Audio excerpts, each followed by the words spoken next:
হরে কৃষ্ণা। আজকে শর্তিলা একাদশী।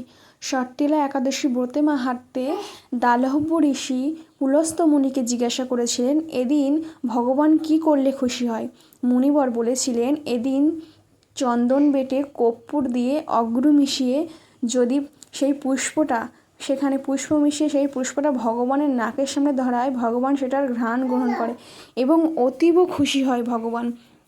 ও একাদশীর দিনে কেউ যদি দুই পাশে দুই পত্র মাঝখানে মঞ্জুরি এই মতো অষ্টমঞ্জুরি দেবে শ্রদ্ধা করি। চৈতন্য চরিতামৃতে বলা হয়েছে, এই অষ্টমঞ্জুরি যদি কেউ একাদশীর দিন ভগবানকে দেয়, ভগবান অতীব খুশি হয়।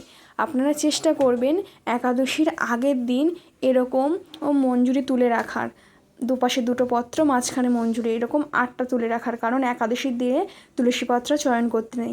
দেখুন আমি এখানে মঞ্জুরি তুলে রেখেছি ভগবানকে নিবেদন করব বলে।